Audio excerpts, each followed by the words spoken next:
సోషియోకనైన్స్ అంటే social behaviour, అంటే అందరితో కలుపుగోలుతనం, అందరినీ కలుపుకునేటువంటి వాడు యోగి అంటాం. ఆనందంగా ఉండేటువంటి వాడు అంటాం. వాడి దగ్గర అహం లేనటువంటి వాడే అందరినీ కలుపుకోగలడు.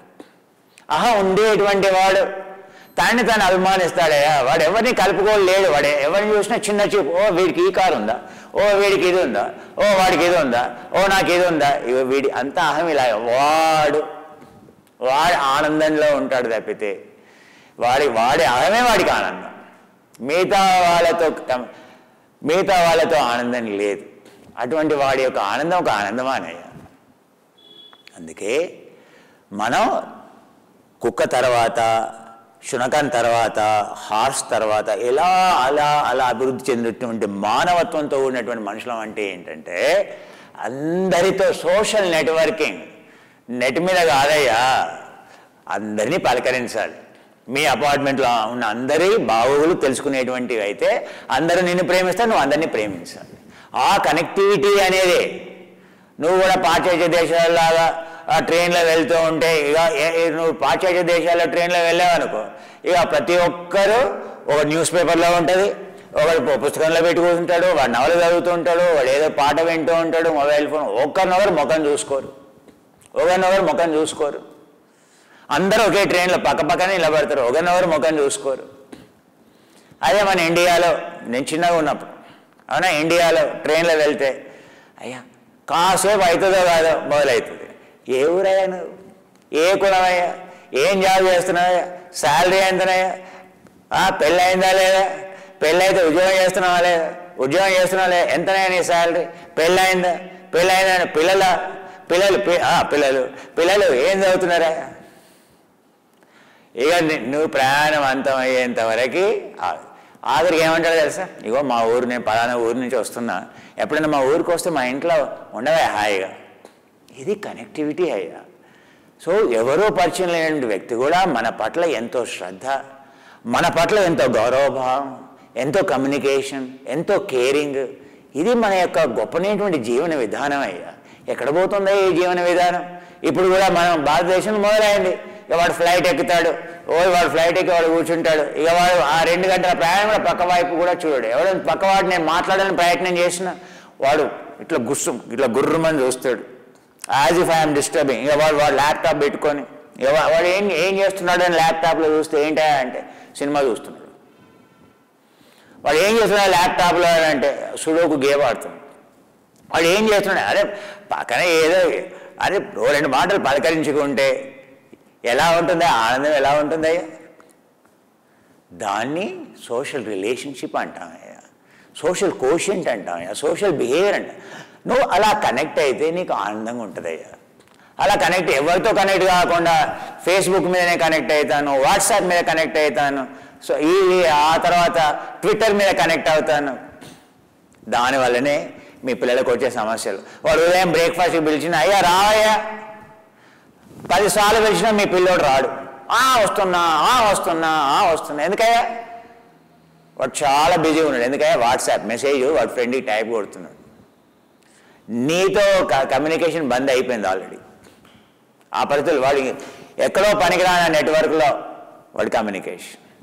ఈ విధంగా మన యొక్క సంస్కృతి, అందుకే మన పిల్లలు అగ్రెసివ్గా తయారవుతున్నారు. అందుకే వాళ్ళ ఎమోషన్స్ మీద, వాళ్ళ యొక్క అరిషడ్ వర్గాల మీద కంట్రోలే లేదు వాళ్ళకి. నువ్వు నీ తల్లిదండ్రులకి భయపడ్డావు, ఇప్పుడు నీ పిల్లలకు కూడా భయపడతావు. ఎందుకని? వ్యవహారం మారిపోయింది, కనెక్టివిటీ లేదు. వాడు నీతోటి మాట్లాడాడు, మమ్మీతోటి మాట్లాడు, వాడి ఫ్రెండ్ తోటి ఎక్కడో వాట్సాప్లో సోషల్ నెట్వర్క్లో ఎక్కడో అమెరికాలో ఉన్నాయి, ఎవరితోటో మాట్లాడుతున్నాడు. వాడు మొత్తం సీక్రెట్స్ అన్ని దాని మీద రివీల్ చేస్తాడు, వాడు మొత్తం వాడుకుంటాడు వీడిని. నువ్వు ఇలా తయారైపోయిందే ప్రపంచం. అందుకే ఆధ్యాత్మిక క్రమం అంటే ఏమిటి? సెల్ఫ్లెస్, ఈగోలెస్, ఆ స్థాయికి తీసుకెళ్ళేటువంటిది యోగా అని అంటాం. ఆ విధంగా కావాలి అని అంటే సో మనం ప్రతి క్షణం కూడా ఉదయం నుండి సాయంత్రం వరకు ప్రతి క్షణం చెక్ చేసుకోవాలి, ఎక్కడైనా టెన్షన్ ఉందా. టెన్షన్ ఉంది అంటే నువ్వు వేరే వాళ్ళకి టెన్షన్ ఇస్తావు. నువ్వు కోపంగా ఉన్నావంటే పక్క వాళ్ళని కూడా బాధ పెడతావు. నువ్వు కోపంగా ఉండి లోపల ఇంటికి వెళ్ళి చిరునవ్వుతో ఏమైనా సహాయం చేయాలని అడుగుతావా? ఆ రోజు ఆఫీసులో నీ బాస్ తిట్టాడు, అవునా? ఇంటికి వెళ్ళి మీ ఆవిడ కాఫీ కావాలి, ఏం కాఫీ నేను అనుకో అంటే మీ ఆవిడ తెలిసిపోతుంది, ఓహో ఆఫీస్లో ఏదో గొడవ అయినట్టుంది, మా హస్బెండ్ ఏదో సరిగ్గా కండిషన్లు ఏదో జరిగినట్టుంది. ఇక ఏమైతుంది, ఆమె సంతోషంగా ఉందనే వెంటనే బాధ. నువ్వు దుఃఖంగా ఉన్నావంటే 10 మందికి దుఃఖాన్ని పంచుతావు, నువ్వు సంతోషంగా ఉన్నావంటే 10 మందికి నీ చుట్టూ సంతోషాన్ని పంచుతావు. సో సంతోషాన్ని దుఃఖాన్ని కానివ్వరు నువ్వే. అతను యోగానుశాసనం పతంజలి అదే చెప్తున్నాడే, నువ్వే కారణం, నీ దుఃఖానికి కారణం నువ్వే, నీ చుట్టూ ఉండేటువంటి దుఃఖానికి కారణం కూడా నువ్వే అని చెప్తున్నాడు. సో నీ చుట్టూ ఆనందం కోరుకుంటున్నా, మార్పు కోరుకుంటున్నా, మరి నీలో మార్పు రావాలి, నువ్వు ఆనందంగా ఉండాలి. సింపుల్. నీ లోపల ఆనందం తీసివేయాలి. నీ అహమే నీది, నీ రుచే నీకు నచ్చుతుంది. నీ ఇంట్లో నీకు అనుగుణంగా కూర ఉండాలి. నిజంగా నీ భార్యను ప్రేమిస్తే నువ్వు భార్య చెప్పాలి, అమ్మ నీకు ఇష్టమైన కూర వండు తల్లి, ఎందుకంటే నేను నిన్ను ప్రేమిస్తాను. నాకు ఇష్టమైన కూర అసలు వండకు, ఎందుకంటే నేను నిన్ను ప్రేమిస్తాను. నాకు ఇగో పలానా కూర ఇష్టం, ఈ కూరనే వండు. అదే లేదండి పిల్లలకి ఆ కూర ఇష్టం, పిల్లలకి వండి పెడితే నాకు మాత్రం ఈ కూరే కావాలి. ఏంటయ్యా, ఎక్కడుందే ప్రేమ దోమ అని మాటలు మాట్లాడతాం, కానీ మనల్ని మనమే ప్రేమిస్తాం. మన రుచే మనకి ప్రేమ, మనం ఎవరిని ప్రేమిస్తాం. దీన్నే అహం అని అంటామయ్యా. ఆధ్యాత్మిక క్రమం అంటే ఏంటంటే ఈ అహాన్ని సమూలంగా అనువనువున కణజాలంలో నుంచి తీసివేసేటువంటిది ఆధ్యాత్మిక క్రమం అని అంటాం. ఆధ్యాత్మిక క్రమంలో శరీరాన్ని ఇలా ఫ్రీ చేసి శ్వాసని పీల్చుకుంటూ వదిలేసి నెమ్మదిగా అలా 2 సార్లు 3 సార్లు మీరు ఈ యోగా కార్యక్రమానికి ముందే ఇలా ప్రిపేర్ కావాలని చెప్పాను. నెమ్మదిగా కుడి పాదాన్ని ఇలా ఎడమ పాదానికి చక్కగా ఉంచి శ్వాసని పీల్చుకుంటూ పైకి, శ్వాసను వదిలేస్తూ వెనక్కి, పీల్చుకుంటూ పైకి, వదిలేస్తూ వెనక్కి, పీల్చుకుంటూ పైకి, వదిలేస్తూ వెనక్కి. నెమ్మదిగా శ్వాసని పీల్చుకుంటూ నెమ్మదిగా వదిలేస్తూ. ఇప్పుడు నెమ్మదిగా ముందు ఉత్కటాసనం చేసే ముందు మన కటిచక్రాసనం ఎగ్జేల్ రొటేషన్ చేస్తూ నడుములో ఉండేటువంటి కండరాల్ని, piriformis muscle, sacral muscles, lumbar muscles, gluteus maximus, వీటన్నింటినీ మనం ఫ్రీ చేస్తూ, ఆబ్లిక్ ఇంటర్నల్స్ వీటన్నింటినీ ఫ్రీ చేస్తూ, సోలస్ muscle, the deep rectus, inferior muscle వాటిని ఫ్రీ చేస్తూ చేయాల్సినటువంటిది చాలా ముఖ్యం. ఇలా చేస్తూ మేరు మధ్య భాగానికి ట్రాన్స్వర్స్ మజిల్స్, ఎరెక్టార్ స్పైనే, లాంగస్, కోస్టాలిస్ స్పైనాలిస్ అనేటువంటి కండరాల మీద పనిచేస్తూ ఇలా ఎడమ వైపుకి నెమ్మదిగా ఇలా కుడివైపుకి ఫ్రీ చేస్తూ, బ్యాక్లో ముందు అబ్డమినస్ మేజర్, అబ్డమినస్ రెక్టస్ మేజర్ ఆ కండరం మీద పనిచేస్తూ ఫ్రీ చేస్తూ, ఏ విధంగా ట్రాన్స్వర్స్ మజిల్స్ ఏవైతే ఉంటాయో వాటి మీద ఇలా పనిచేస్తూ శ్వాసని పీల్చుకుంటూ నెమ్మదిగా చక్కగా శ్వాసను వదిలేస్తూ, శ్వాసని పీల్చుకుంటూ నెమ్మదిగా శ్వాసను వదిలేస్తూ, నెమ్మదిగా శ్వాసని పీల్చుకుంటూ నెమ్మదిగా చేతుల్ని పైకి, నెమ్మదిగా చేతుల్ని కిందకి ఇలా చేస్తూ నెమ్మదిగా కాళ్ళని ఫ్రీ చేసుకోండి. ఇప్పుడు తాళ చాలన తాళ ఉత్థాన ఉత్కటాసనంలోకి వెళ్దాం. తద్వారా మీ వెనుముకలో ఉండేటువంటి వెన్నుపూసల్ని పూర్తిగా సపరేట్ చేస్తూ సాగదీస్తూ, ఎందుకంటే ఉదయం పూట మీరు ఉదయం లేవగానే ఫ్లెక్సిబిలిటీ ఉంటుంది, ఆ ఫ్లెక్సిబిలిటీని పెంచుతూ మీ యొక్క వెన్నుపూసల్ని స్ట్రాంగ్గా చేయడానికి ఇది పనికి వస్తుంది. సో మోకాల్ని ఫ్రీ చేసుకొని, మొండాన్ని ఫ్రీ చేసుకొని శ్వాస వదిలేస్తూ ఇలా మోకాల్ని ఉంచి శ్వాసని పీల్చుకుంటూ, శ్వాసను వదిలేస్తూ, శ్వాసని పీల్చుకుంటూ, శ్వాసను వదిలేస్తూ, శ్వాసని పీల్చుకుంటూ నెమ్మదిగా చేతుల్ని కిందకి. మీకు ఇంతకుముందు నేర్పించినట్లుగా ఇంకా వ్యాయామం కావాలి, ఇంకా వెనుకని ప్రిపేర్ చేయాలి అని అంటే ఏ విధంగా శ్వాసను పీల్చుకుని ఇలా పైకి తీసుకెళ్ళి నెమ్మదిగా ఇలా ఫ్రీ చేస్తూ నెమ్మదిగా మళ్ళీ చేతుల్ని ముందుకి, నెమ్మదిగా చేతుల్ని కిందకి, మళ్ళీ ఎడమ చేతిని పట్టుకొని నెమ్మదిగా ఇలా వెళ్ళి మీ యొక్క వెనుముక ఎడమ భాగంలో మనసుని ఉంచి కదిలించకుండా మొండాన్ని నెమ్మదిగా ఇలా చేస్తూ నెమ్మదిగా చేతుల్ని ముందుకి, నెమ్మదిగా చేతుల్ని కిందకి, మళ్ళీ వెన్నుముక యొక్క కుడి భాగంలో ఉండేటువంటి వెన్నుపూసని సమతలంలోకి తీసుకొస్తూ శరీరాన్ని ఇలా ప్రిపేర్ చేయాలి. ఇలా పైకి తీసుకెళ్ళి మీ యొక్క వెన్నుముక యొక్క కుడి భాగంలో మనసుని ఉంచండి. సో ఇలా ఉంచి నెమ్మదిగా శ్వాసను వదిలేస్తూ ముందుకి, నెమ్మదిగా చేతుల్ని కిందకి, నెమ్మదిగా వెన్నుముక యొక్క వెనక భాగం ఇలా చేతుల్ని ముందుకు ఉంచి నెమ్మదిగా ఇలా పైకి తీసుకెళ్ళి కాలు మడమని పైకెత్తి చేతుల్ని వెనక్కి నెడితే మీ మొత్తం వెనుముక యొక్క వెనక భాగంలో ఉండేటువంటి వెన్నుపూసలన్నీ సమతలంలో ఉంటాయి. Entire posterior vertebrae fall in the line. Inhale, శ్వాసను పీల్చుకోండి, నెమ్మదిగా శ్వాసను వదిలేస్తూ చేతుల్ని కిందకి తీసుకొస్తూ ఇలా ఫ్రీ చేస్తూ నెమ్మదిగా లాటరల్ బెండ్ అని అన్నాం. ఇప్పుడు చేసినటువంటి బెండ్ సజైటల్ ప్లేన్లో, ఫ్రాంటల్ ప్లేన్లో చేసాం. ఇప్పుడు ఫ్రాంటల్ ప్లేన్లో చేసేటువంటి బెండ్స్ ఏవైతే ఉంటాయో ఆ బెండ్ చేయాలి. సో దానికి మనం ఇలా చేయాలని నేర్చుకున్నాం. ఏమని? ఎడమ కాళ్ళలో ఏమాత్రం టెన్షన్ లేకుండా, కుడి కాళ్ళలో ఏమాత్రం టెన్షన్ లేకుండా కుడి కాళ్ళని ఫ్రీ చేసి ఇలా చేయిని పెట్టి నెమ్మదిగా ఎడమ చేయిని ఇలా పైకి ఎత్తి, దీన్ని లాటరల్ బెండ్ అని అంటాం. ఇది ఫ్రాంటల్ ప్లేన్లో. తద్వారా మీ వెనుముక అనేది పూర్తిగా ఫ్రీ అవుతుంది. నెమ్మదిగా శ్వాసను పీల్చుకుంటూ ఇలా పైకి, నెమ్మదిగా వదిలేస్తూ నెమ్మదిగా కిందకి, ఇలా కుడి కాలు పైన నిలబడి ఎడమ కాలుని ఫ్రీ చేస్తూ నెమ్మదిగా ఇక్కడ ఉంచి ఇక్కడ ఉండేటువంటి ఆబ్లిక్ మజిల్స్ మీద, అదే గ్లూటియస్ మీడియస్ మజిల్ మీద అడక్టాస్ని ఫ్రీ చేస్తూ చేసేటువంటి శ్వాసను పీల్చుకుంటూ నెమ్మదిగా వదిలేస్తూ నెమ్మదిగా ఎడమ వైపుకి, ఇలా ఎక్కడ ఎలాంటి టెన్షన్ లేకుండాను స్కోలియోసిస్ లాంటి, అంటే వెన్నెముక వంకరగా ఉండేటువంటి ఏదైతే సమస్యలు ఉంటాయో వాటిని సరి చేసేటువంటి విధానం. నెమ్మదిగా పైకి, నెమ్మదిగా కిందకి, ఇలా భుజాలని ఫ్రీ చేసుకొని ఇప్పుడు మీ శరీరం అనేది వదులుగా అయింది కనుక ఈ విధంగా ప్లాంటార్ ఫ్లెక్షన్లో సో మీ కాలు మడమని పైకి లేపి, సో మీ యొక్క యాంటీరియర్ క్రూషియేట్ లిగమెంట్ అయితే ఉంటుందో ఏసీఎల్, ఆ ఏసీఎల్ని ఫ్రీ చేస్తూ అక్కడ నీలో ఉండేటువంటి బర్సాన్ని ఫ్రీ చేస్తూ ప్యాటలాన్ని ప్రిపేర్ చేస్తూ, సో తద్వారా మోకాలకి లుబ్రికేషన్ అనేది అవుతుంది, అక్కడ ఆయిల్ అనేది ఉంటుంది. సో మోకాలు సరి అయినటువంటి వ్యాయామం. మళ్ళీ ఎడమ పాదాన్ని, సో మీ యొక్క పాదాన్ని కింద నుంచి మడమని లేపి, సో దీన్ని ప్లాంటార్ ఫ్లెక్షన్ అని అంటాం. అప్పుడు ఇన్ ప్లాంటార్ ఫ్లెక్షన్లో ఉన్నప్పుడే మీ యొక్క మోకాలు ఫ్రీ అవుతుంది. అందుకే మోకాల్ని ఫ్రీ చేయాలి, వ్యాయామం చేయాలంటే ఈ విధంగా చేయాల్సింది. అదే మోకాల్ని స్ట్రాంగ్ చేయాలి అని అంటే డార్సల్ ఫ్లెక్షన్ అని అంటాం. ఈ విధంగా ఆనాలి, దాన్ని డార్సల్ ఫ్లెక్షన్ అని అంటాం. అది Tibetan box breathing. Next Tibetan box breathing, ఇక్కడ ప్లాంటార్ ఫ్లెక్షన్లో పైకి వెళ్తాం, డార్సల్ ఫ్లెక్షన్లో కిందికి. తద్వారా మీకు ఇంపాక్ట్ లోడ్ పెరుగుతుంది, ట్యాప్ డెన్సిటీ పెరుగుతుంది, బోన్ యొక్క డెన్సిటీ పెరుగుతుంది. సో తద్వారా మీ మజిల్ యొక్క డెన్సిటీ పెరుగుతుంది.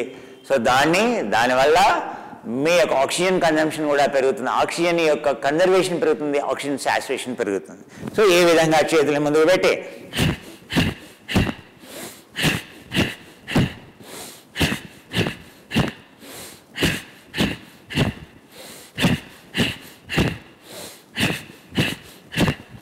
దీన్ని టిబిటియన్ యాక్ వాకింగ్ అని అంటాం.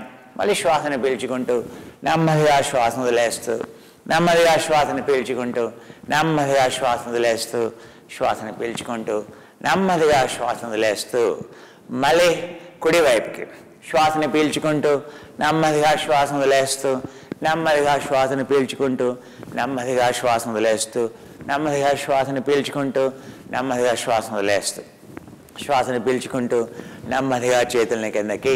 ఇప్పుడు మళ్ళీ మనం టిబిటియన్ యాక్ వాకింగ్ అని అంటాం. యాక్ వాకింగ్లో చేసేటువంటి బాక్స్ బ్రీదింగ్ ఇప్పుడు సెకండ్ కేటగిరీ, రెండో విధానం. ఈ విధంగా చేతుల్ని ఇలా పెడితే పెక్టరాలిస్ మైనర్ మీద పనిచేస్తున్నాం, ఇలా పెడితే పెక్టరాలిస్ మేజర్ మీద పనిచేస్తాం. ఇలా పెట్టి గాల్లోకి శరీరం తేలుతున్నట్టుగా భావించాలి.